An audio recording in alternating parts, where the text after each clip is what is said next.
बांदीपुर गांव का कैलाश आज शहर में रहकर पढ़ाई करता है। वह 12वीं का छात्र है। कैलाश के पिता की माली हालत कुछ ठीक नहीं थी। वह बहुत गरीब था, इसलिए वह हॉस्टल में रहकर पढ़ाई करता है। दीपावली की छुट्टी होती है। हॉस्टल के सभी दोस्त अपने अपने घर दीपावली पर चले जाते हैं। कैलाश भी दीपावली की छुट्टी में घर आने के लिए एक बस पर चढ़ जाता है। भैया, ये बस बांदीपुर तो जाएगी ना? अरे हाँ भाई, ये बस अभी बांदीपुर जाएगी। जल्दी बैठ जा, बस अभी निकलने वाली है। कुछ देर बाद बस बांदीपुर के लिए निकल जाती है। एक बूढ़ा व्यक्ति कैलाश के पास आकर बैठ जाता है। बस कुछ देर बाद जंगल में प्रवेश करती है। पेड़ों की टहनियाँ हवा में सरसराती है, मानो कोई फुसफुसा रहा हो। बस में हल्की सी हलचल है। सवारियों की बातचीत आवाजें बस पर गूंज रही है। बेटा बांदीपुर जा रहा है ना? मैंने सुना तुम कंडक्टर से बात कर रहे थे। हाँ अंकल, घर जाना है, दीपावली है ना? ठीक है बेटा, ये तो बहुत अच्छी बात है, पर संभल के जाना, वहां का रास्ता सही नहीं है। ड्राइवर ने बस को रोका और कैलाश को वहीं छोड़ दिया। उसके बाद बस आगे निकल गई। कैलाश अब अकेले रोड किनारे एक पेड़ के नीचे अपने दोनों बैग को लेकर डर के मारे कांप रहा था। चारों तरफ सन्नाटा है। पेड़ों की छाएं भूतों से हिल रही है। हवाओं में एक ठंडी सी सिहरन है, मानो कोई उसकी ओर देख रहा हो। ये जगह कुछ ठीक नहीं। ये मैं कहाँ आ गया? जंगल है और बारिश भी हो रही है। मैं यहाँ रुक भी नहीं सकता। धीरे धीरे पैदल चलना ही होगा। कैलाश रात की अंधेरे में डरते हुए गांव की ओर चलने लगा। अचानक दूर से एक फुसफुसाहट सी आती है। कैलाश का दिल थम सा जाता है। वह पीछे मुड़ता है, लेकिन वहां कोई नहीं, सिर्फ अंधेरा और हवा की साएं साएं थी। तभी दूर जंगल में एक हल्की सी रोशनी दिखती है, जो कोई साइकिल उसकी ओर आ रही है। साइकिल धीरे धीरे करीब आती है और एक पतली सी आकृति दिखती है। वह एक युवक है, जिसका चेहरा पीला और ठंडा सा है। आंखों में गहरी खामोशी है। वह लड़का रुककर कैलाश की ओर देखता है। क्या हुआ भाई, इस जंगल में अकेले? डर लग रहा है क्या? हाँ, मेरा गांव बांदीपुर वो 6 किलोमीटर दूर है।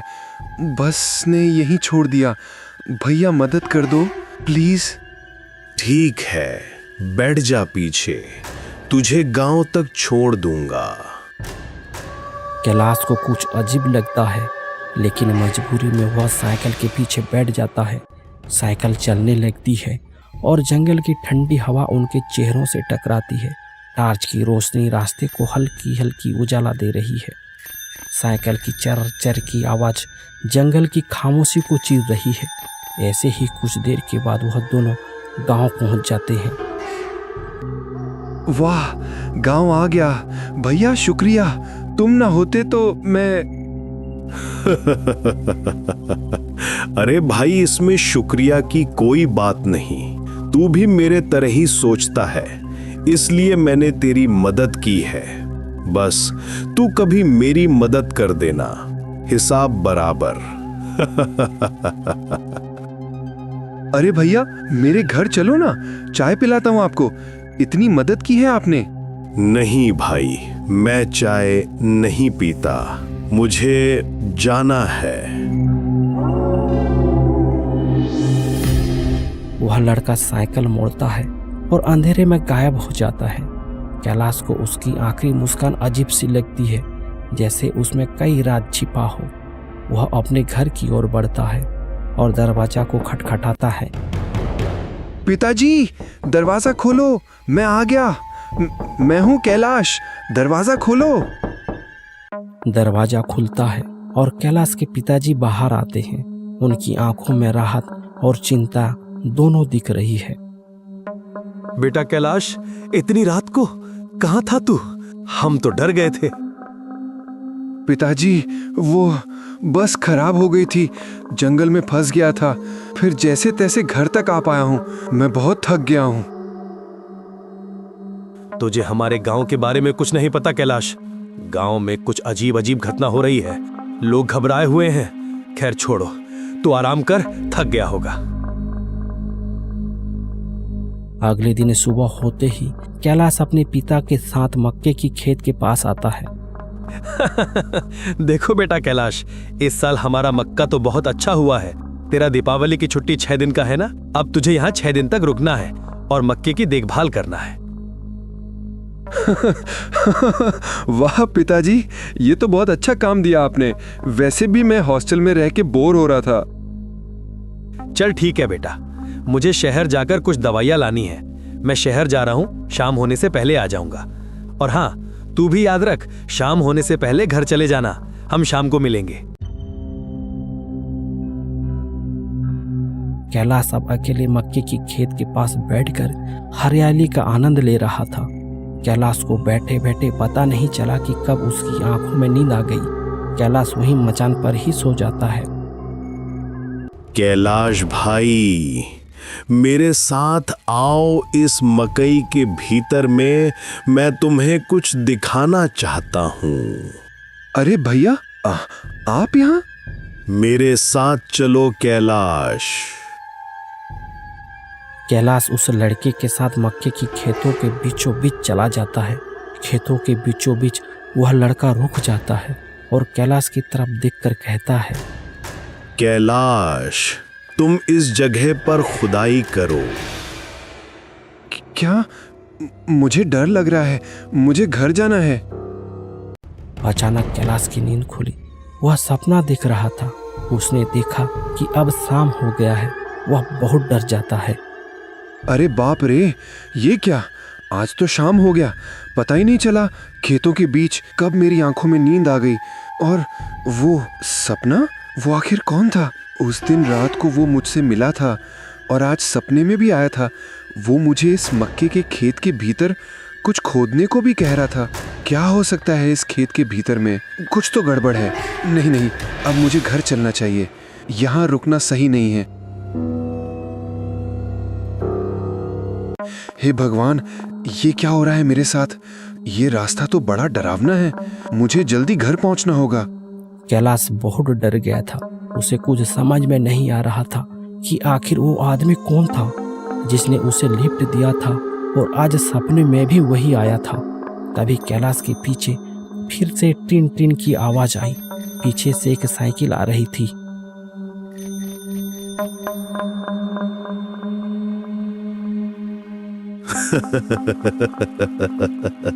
डर क्यों रहे हो भाई? बैठो, मैं घर छोड़ देता हूँ। अरे, आप तो फिर से आ गए। कौन हो आप? मैंने तो अपना नाम कभी नहीं बताया, तो फिर आप मेरा नाम कैसे जानते हो? मेरा नाम जानकर क्या करोगे कैलाश? नहीं नहीं, मुझे सच जानना है। उस दिन रात को अचानक मिलना, बस का खराब होना, अब सपने में आना और वो गड्ढा, ये कोई साधारण बात नहीं है। नहीं नहीं, मुझे सच जानना है। माधव, माधव है मेरा नाम। और वो खेतों के बीच वाला गड्ढा, वह बहुत बड़ा रहस्य है जिसे तुम्हें सुलझाना होगा।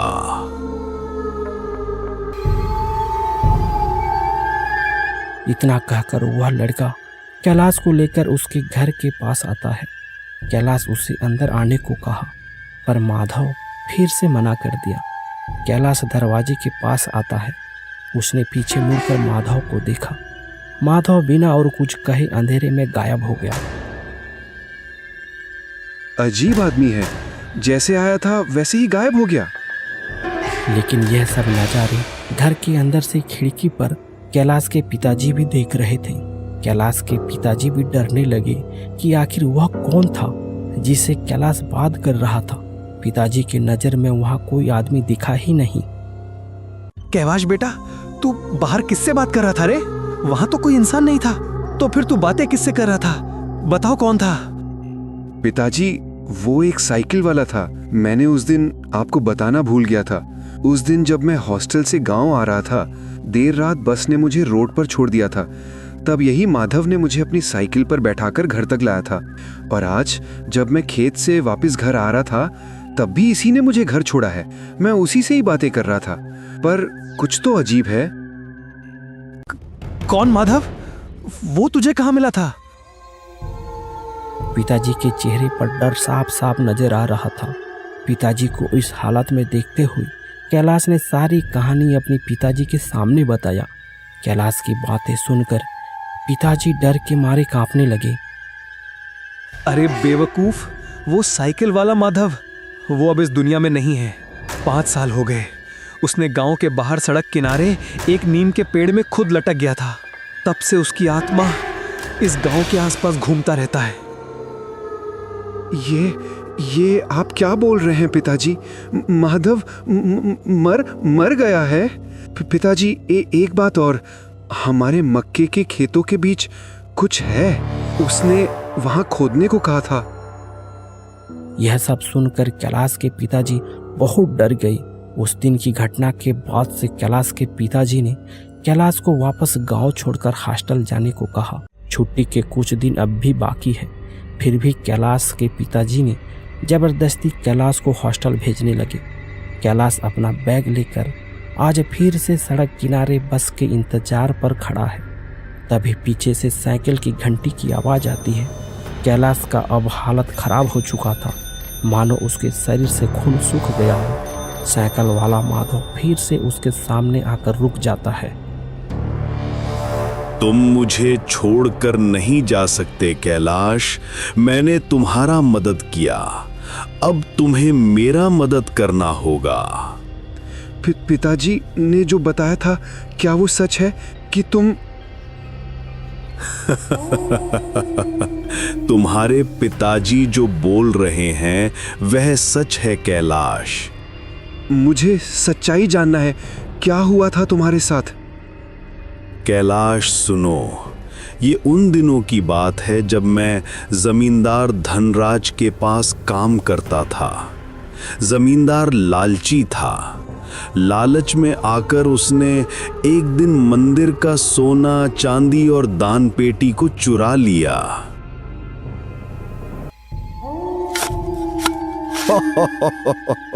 अरे वाह, इतने सारे सोने चांदी रुपए पैसे, अब तो सब मेरे हैं। सुनो माधव, तुम एक गड्ढा खोदो और इन सब माल को गड्ढे में छुपा दो। जब मामला ठंडा पड़ जाएगा तब मैं इसे निकालूंगा। माधव गड्ढा खोदने लगता है और उसके बाद सारे खजाने को उस गड्ढे पर रखकर मिट्टी को पाड़ देता है, जैसे कि कोई उसे दोबारा ढूंढ ना पाए। तो तुमने उस खजाने को मिट्टी में गाड़ दिया, फिर क्या हुआ?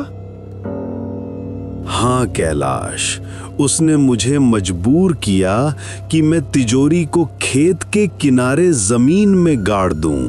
ये बात सिर्फ मुझे और जमींदार को ही पता थी, लेकिन मैं नेक दिल था। मैंने सोचा कि ये धन लोगों की भलाई में लगना चाहिए। उसी रात जब जमींदार वहां से चला गया, मैं चुपके से वापस लौटा और तिजोरी को निकालकर दूसरे गुप्त स्थान पर, यानी तुम्हारे खेत पर छुपा दिया। मेरा इरादा था कि 2 दिन बाद सबके सामने सच लाऊंगा। तो फिर तुमने किसी को बताया क्यों नहीं? बताने का मौका ही नहीं मिला कैलाश। उसी रात जब मैं साइकिल से घर लौट रहा था, जमींदार ने पीछे से डंडे से वार किया। साइकिल से गिरकर मेरी मौत हो गई। बाद में मेरे शव को पेड़ पर लटकाकर आत्महत्या बता दिया। गांव वालों को विश्वास दिला दिया कि मैं चोर था और डर के मारे खुद को मार लिया। हे भगवान, कितनी बड़ी साजिश थी ये। हाँ कैलाश, मेरा अपराध सिर्फ इतना था कि मैं सच्चा और भला इंसान था। अब मेरी आत्मा तभी मुक्त होगी जब तू सच सबके सामने लाएगा। माधव की बातें सुनकर कैलाश वापिस अपना घर आता है। घर आकर उसने अपने पिताजी के सामने माधव की सारी कहानी बताई। पिताजी ने भी कैलाश का साथ दिया और अगले दिन गांव की चौपाल बैठक बुलाई गई। गांव के सभी लोग शाम होते ही चौपाल पर आ गए। जमींदार भी आया था। कैलाश ने मुखिया के सामने सारी कहानी बताई। कैलाश, तू कहता है कि जमींदार ने मंदिर की तिजोरी चुराई और माधव को मार डाला। सबूत है तेरे पास? हाँ मुखिया जी, सबूत है। उस तिजोरी का गुप्त ठिकाना सिर्फ माधव और जमींदार ही जानते थे, लेकिन माधव भाई ने मरने से पहले उसे दूसरे स्थान पर छुपा दिया था। आज वही तिजोरी मैं सबके सामने पेश करूंगा। ये सब झूठ है। उस माधव को मैंने ही पाला पोसा है और ये लड़का अब मुझे बदनाम कर रहा है। लालची इंसान, तूने एक गरीब नेक इंसान को मारकर अच्छा नहीं किया। गांव वालों, मेरे साथ चलो। कैलाश गांव के कुछ लोगों को लेकर मक्के के खेत पर पहुंचा। कैलाश ने मिट्टी खोदना शुरू कर दिया। कुछ देर बाद उसने जमीन से एक तिजोरी बाहर निकाला। ये वही तिजोरी है जो पहले चोरी हुआ था। देखो गांव वालों, ये रहा सबूत। ये लड़का झूठ बोल रहा है। ये सब इसकी चाल है। चुप करो जमींदार, मैं इस गांव का मुखिया हूँ। ये लड़का तो कई सालों से गांव से बाहर शहर में पड़ता है। ये तो कल ही गांव आया है। ये इसकी चाल नहीं हो सकता। और इस तिजोरी में जो ताला लगाया गया है वो तुम्हारा है। मुझे अच्छी तरह पता है, मैंने इसे तुम्हारे पास देखा है। हाँ, ये सच है। ये ताला तो जमींदार के घर का है, मैंने भी देखा था। फिर क्या था? गांव वालों ने जमकर जमींदार को सुनाया। गांव वाले कड़ाई से पूछताछ करने लगे। गांव वालों की आक्रोश को देखते हुए जमींदार ने कहा कि मैंने ही मंदिर से यह सब चुराया है। हाँ, मैंने ही किया था। लालच में अंधा हो गया था। मेरा सपना तिजोरी था और माधव मेरे रास्ते का कांटा, इसलिए मैंने उसे मार डाला। अब सच सबके सामने आ गया था। मुखिया ने देर न करते हुए पुलिस को बुलाया और उस लालची जमींदार धनराज को पुलिस के हवाले कर दिया।